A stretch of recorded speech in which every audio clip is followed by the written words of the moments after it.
alquimistas fueron los primeros que experimentaron los procesos químicos para fijar una imagen. Luego, en el siglo XVIII, se inventó la fotografía. Otros más tarde inventaron el cine. Luego inventaron la TV. Antes de nacer somos filmados, fotografiados. Tenemos al alcance de nuestras manos la posibilidad de producir imagen. Aprendimos a acelerarlas y a realentarlas. Registramos cosas modernas sin olvidarnos de las antiguas. Con algunos programas hasta inventamos imágenes soñadas. De esta manera se borran los límites entre la ficción y la realidad. Y hasta llegamos a lugares donde nunca estuvimos. Así que ya no necesito ni moverme de casa para conocer el mundo. Y hasta puedo ir a la luna. Aprendimos a posar, a seducir, a mentir, a mirar propagandas y ver publicidades, a disfrutar de la ficción y a opinar en el documental. Entendimos la diferencia entre vivo y directo, el análisis del discurso y el discurso analizado, el mensaje directo, el mensaje encubierto, el emisor, el receptor, el canal, el lenguaje, las funciones del lenguaje y el lenguaje de las funciones. Tuvimos teles chicas, medianas y grandes, blanco y negro y color. Ahora tenemos plasma. Fuimos al cine y el cine vino a casa. Tuvimos Super 8, VHS, DVD y ahora también tenemos internet. Se fabricaron las cámaras más grandes, pero también las más chicas. Y con tanta producción, claro, surgió YouTube, donde podés mirar cualquier cosa. Y Facebook. En Skype muestro lo que quiero. Si me gusta, te lo paso por mail. Si no, entré en mi blog. O te lo paso por el Messenger. Podemos decir que evolucionamos o involucionamos, pero lo que no podemos dejar de decir es que hoy vivimos en la era de la imagen. Cuando se produjo el golpe de Estado de 1976, los sistemas de comunicación no estaban muy desarrollados y para transmitir sus partes secretos, los militares utilizaron la red del ACA, el Automóvil Club Argentino. Conscientes de la masividad y del poder de la televisión sobre las conciencias, de inmediato se apoderaron de los canales para convertirlos en otra de sus armas letales. Y la utilizaron como herramienta de propaganda, para intentar ocultar sus crímenes o para justificarlos. Se vio muy claro cuando, por ejemplo, en 1983, antes del retorno de la democracia, las Fuerzas Armadas difundieron por televisión un informe que justificaba la represión y la desaparición de personas. Soy Juan Micheli y esto es La Era de la Imagen. A principios de 1983, los argentinos estábamos muy golpeados después de soportar 7 largos años de la más cruenta dictadura de nuestra historia.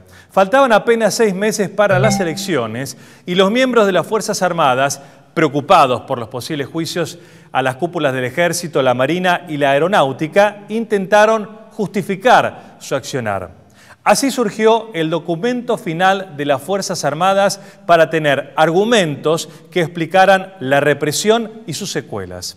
El documento tuvo una versión impresa y otra audiovisual que fue emitida por la Junta Militar a través de la Cadena Nacional de Radio y Televisión. Esto fue el 23 de abril de 1983 a las 20 horas. Veamos parte de ese controvertido documento.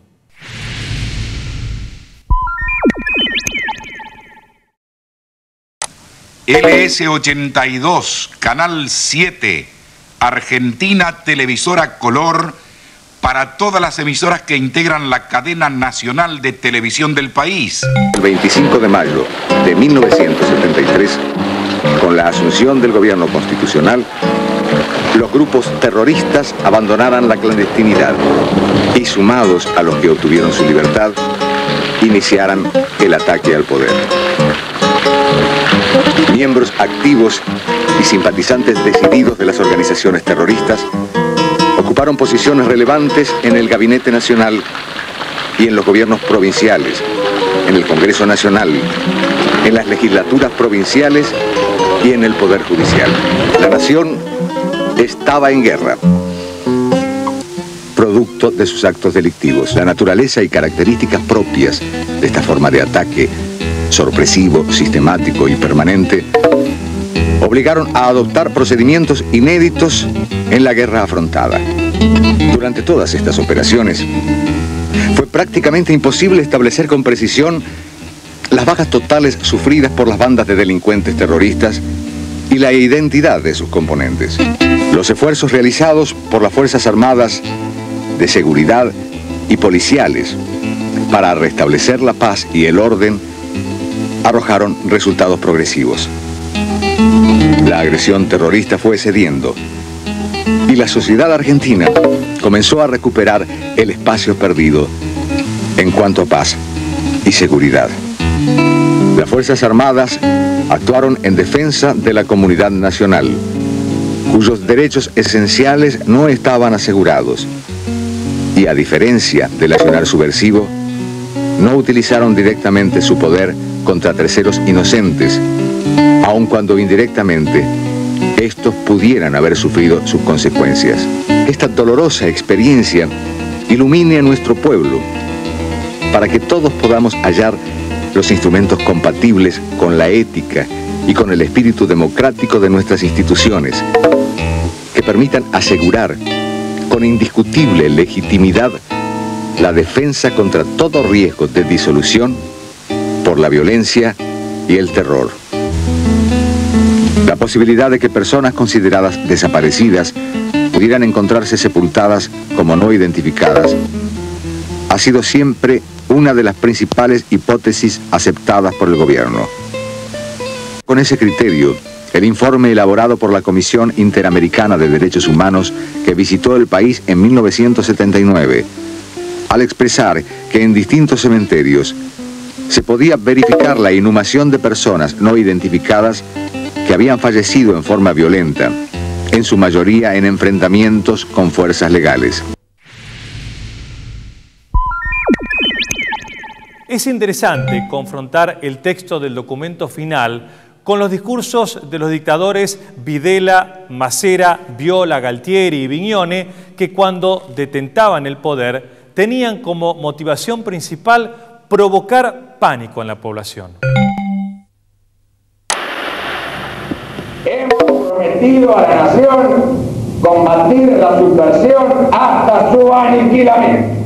Las Fuerzas Armadas inician el proceso de reorganización de la República y ya con la responsabilidad del poder político en sus manos, la ofensiva se torna más integral, más eficaz.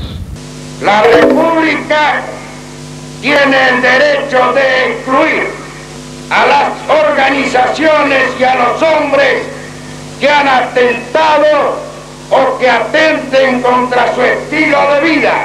Nadie está más interesado que el gobierno y el pueblo de mi país en borrar cualquier sensación de violación de derechos humanos que pudiera aparentemente adjudicarse a la Argentina. En lo escrito, en los hechos, el gobierno usará todo su poder para evitar que los violentos consigan sus objetivos.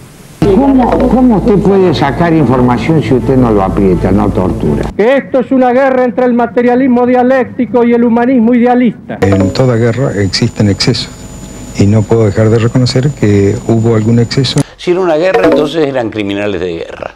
Hay un informe del general Riveros a la Junta Interamericana de Defensa que fue en diciembre del 75, en donde dice que las fuerzas subversivas habían perdido todo poder militar. Luego fue una cacería de conejos, no fue una guerra.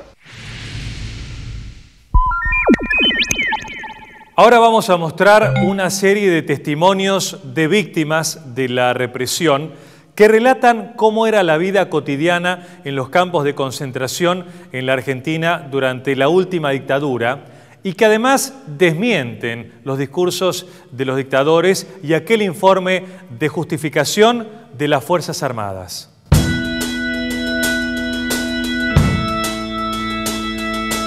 Implementaron a la ESMA un proceso que llamaban de recuperación. En realidad lo que estaban utilizando era la fuerza de trabajo esclava. Y el resto estaba totalmente encapuchado en la capucha, sin poder moverse, absolutamente.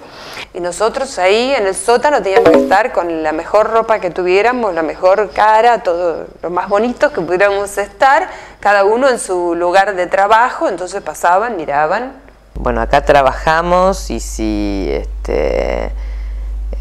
todo va bien, podés tener contacto con tu familia, decirle que estás bien y... Que integrábamos lo que se llamaba el Consejo. El Consejo es el grupo de prisioneros en todos los campos que utilizaban para hacer los trabajos diarios. Para hacer la comida, para limpiar los baños, para sacar a la gente al baño, para limpiar el lugar. Y después el trabajo de mantenimiento del campo, por ejemplo, construcción, carpintería, plomería, que eso también se hacía con presos. Entonces había un arquitecto, un maestro mayor de obra, otros dos chicos que hacían de albañiles, otro que era carpintero. A mí en particular, como yo soy físico y tengo conocimiento de electrónica, a mí me utilizaban para reparar las cosas que se afanaban, todo lo que se robaba en los procedimientos, televisores, centros musicales, grabadores. Y yo hacía la parte administrativa, es decir, por mis manos pasaban las boletas de arena, cal, ladrillos. Yo tenía que llevar como la administración de las entradas y las salidas. Todo lo que había ahí dentro del campo de concentración era choreado, era robado. Los libros, los muebles, la ropa, todo absolutamente había sido producto del saqueo de las casas de los secuestrados. Desde allí lo que hacían era refaccionar las viviendas que habían robado a la gente que habían secuestrado, las refaccionaban y las vendían, ¿no? Y después a veces ahí se hacían algunas otras tareas que eran las más temidas, digamos, donde de pronto traían una grabación de una conversación telefónica que habían hecho a través de haber pinchado algún teléfono y que de pronto había que escuchar y pasar a máquina. Esto implicó además, como te das cuenta, convivir con la tortura todo el tiempo. Todos los que caían los torturaban ahí en ese lugar donde yo permanecía día y noche, ¿no? Si caían de día, torturaban de día, caían de noche, torturaban de noche. Esto era así, es una radio a todo volumen para intentar tapar los gritos, cosa que no pasaba habitualmente. Vos imaginate que nosotros escuchábamos al Gordo Muñoz y escuchábamos cómo la voz del Gordo Muñoz tapaba los gritos de los torturados. Yo trabajaba abajo, igual que el resto de los que trabajábamos abajo, y me llevaban a dormir arriba, entonces conocí lo que era el arriba y dormía en capucha, donde dormía el resto de la gente, pero en una cama, porque yo dormía en una cama y al lado estaban las colchonetas, donde estaban tirados los otros compañeros que habían caído después, encapuchados y esposados, algunos engrillados. Ahí adentro se imprimió y se falsificó la cédula de identidad, falsificaban facturas de sus viajes a Europa que le pasaban a la Marina, o sea, chorreaban a su propia fuerza, estafaban a su propia fuerza. Haber vivido una dictadura en un país con 340 campos de concentración, yo insisto mucho con esto, ¿no? Yo digo, ¿dónde estaba el afuera y dónde estaba el adentro? Y tal vez, claro, muchísima gente no ha estado sentada comiendo con un represor, pero ha estado transitando por la calle sin ver una pinza, sin ver cómo se llevaban gente, sin ver, no con sus ojos, sin registrar en su conciencia, ¿no? Estas son todas las manifestaciones de los mecanismos de disciplinamiento de lo que ha sido el terrorismo de Estado en este país. Veamos ahora la última parte del informe final, que es bastante elocuente por su cinismo. El mensaje sitúa a los dictadores en el lugar de dioses que se permiten decidir a su antojo sobre la vida de las personas. En consecuencia, debe quedar definitivamente claro que quienes figuran en nóminas de desaparecidos y que no se encuentran exiliados o en clandestinidad, a los efectos jurídicos y administrativos, se considerarán muertos, aun cuando no pueda precisarse hasta el momento la causa y oportunidad del eventual deceso, ni la ubicación de sus sepulturas. Quienes perdieron la vida, enrolados en las organizaciones terroristas que agredieron a esa misma sociedad que los había nutrido más allá de las diferencias ideológicas y unificados por la condición de hijos de Dios, reciban su perdón.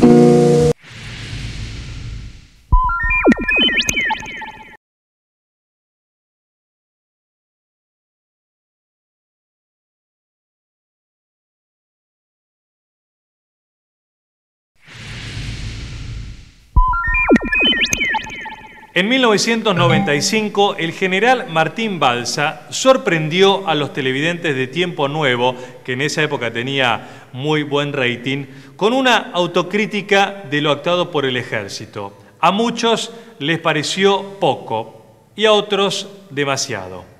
La autocrítica de Balsa sorprendió a la sociedad en general por el contenido, pero no conformó a algunos organismos de derechos humanos y por razones opuestas tampoco a las Fuerzas Armadas. Habla, que yo te diré quién eres. Si existiera en el ejército alguien que dispusiera de listados o a través de su memoria la capacidad de reconstruir el pasado, le aseguro a ese alguien públicamente la reserva correspondiente y la difusión de las mismas bajo mi exclusiva responsabilidad. Nadie está obligado a cumplir una orden inmoral o que se aparte de las leyes y de los reglamentos militares. Quien lo hiciera incurre en una inconducta viciosa, digna de la sanción que su gravedad requiera. Sin eufemismos, digo claramente, delinque quien vulnera la Constitución Nacional, delinque quien imparte órdenes inmorales, delinque quien cumple órdenes inmorales, delinque quien para cumplir un fin que cree justo emplea medios injustos e inmorales.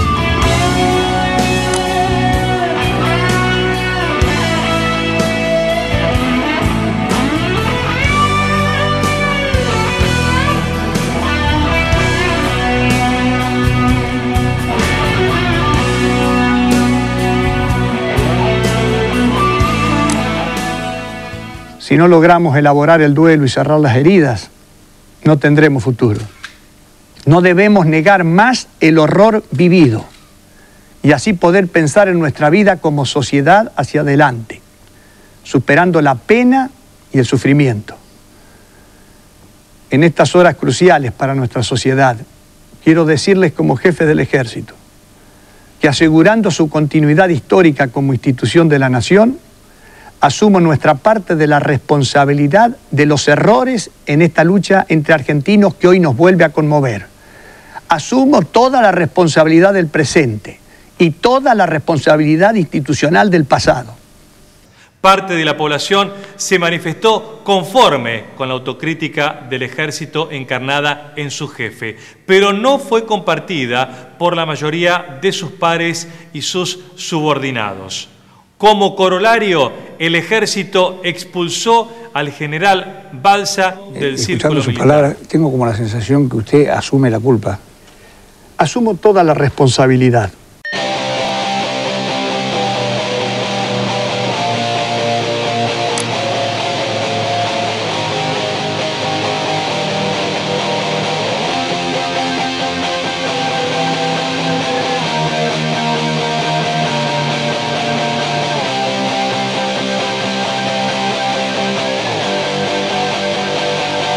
Siempre, lo dije, siempre estuve contra el indulto, contra las leyes de obediencia debida y el punto final. Y Néstor Kirchner les entregó una copia del decreto de promulgación de la nulidad de las leyes de punto final y obediencia debida.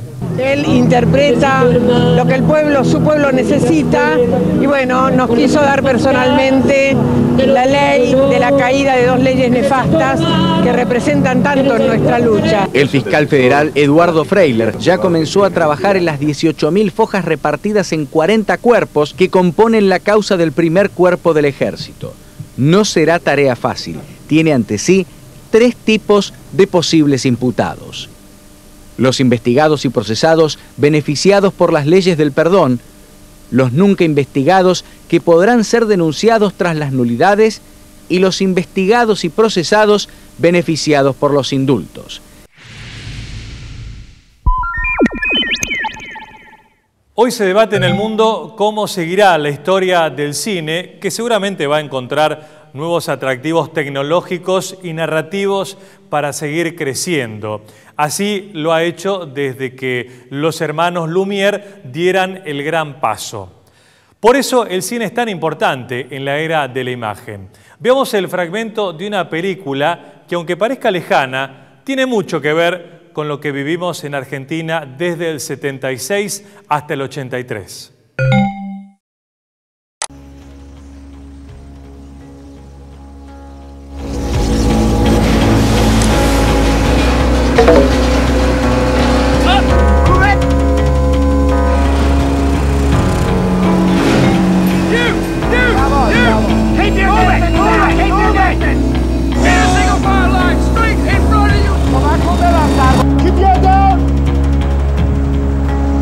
When the guy was searching me, when he threw me on the floor, he was kicking me at the same time.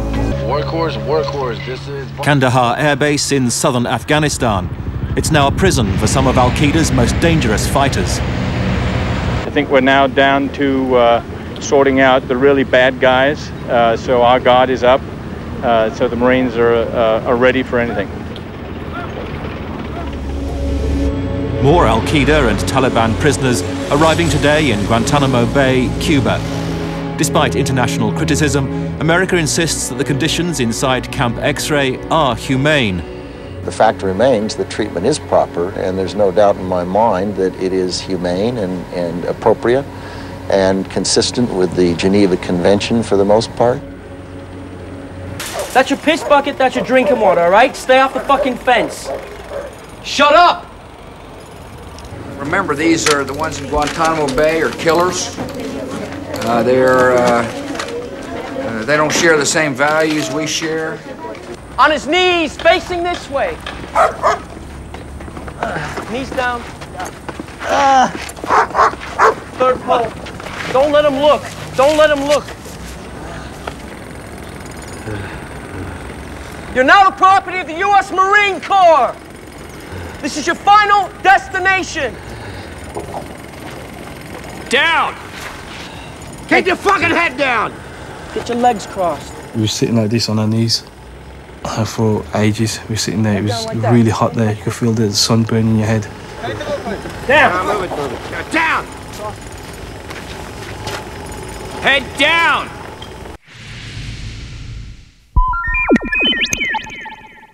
Podemos decir que las primeras imágenes producidas por el hombre para comunicarse fueron las pinturas rupestres. Después, durante siglos, el hombre se dedicó a la pintura y a la escultura como expresiones artísticas.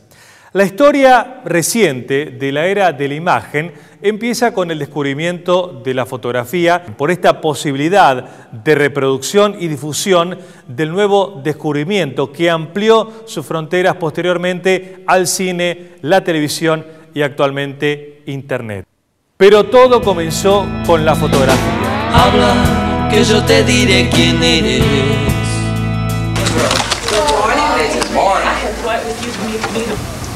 Read this word the fast way. Get ready. Mad. Yes, mad. Get ready. Yeah. Okay, get ready to read the words on this page without making a mistake. When the second plane hit the tower, his chief of staff entered the classroom and told Mr. Bush, the nation is under attack.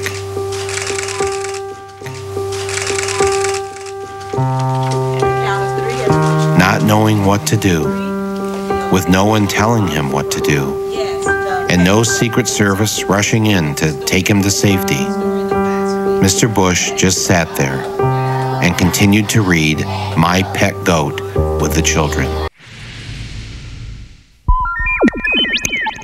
Vamos a terminar el programa con un mensaje que informa sobre la cantidad de horas promedio que durante la vida uno pasa frente al televisor. Esto es un sutil llamado a la reflexión y es muy interesante quién lo firma. Cuando naces, compartirás tu cumpleaños con más de 17 millones de personas. Durante tus 10 años en la escuela, tendrás un promedio de 17 amigos. Para cuando tengas 40, este número habrá bajado a 2. Te crecerán 950 kilómetros de pelo. Te reirás un promedio de 18 veces por día. Y caminarás el equivalente a 3 vueltas al mundo. Comerás 30 toneladas de comida. Beberás más de 9.000 tazas de café. Y tendrás una oportunidad en 10 de ser electrocutado. En promedio, pasarás 10 años de tu vida en el trabajo. 20 años durmiendo. 3 años sentado en el inodoro. 7 meses esperando en el tráfico y 2 meses y medio esperando en el teléfono. Pasarás 12 años viendo televisión y 19 días buscando el control remoto, con lo cual solo te queda un quinto de tu vida para vivir. Así que será mejor que comiences. Esto es la era de la imagen. Nos vemos la próxima.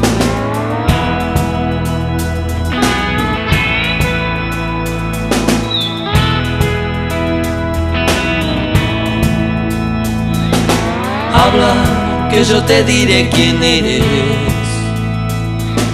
Escucho lo que dices y estremezco. Si Freud, Lennon y Gandhi han demostrado que lo que yo deba hacer me lo merezco. Habla, que en tu discurso eres tú mismo.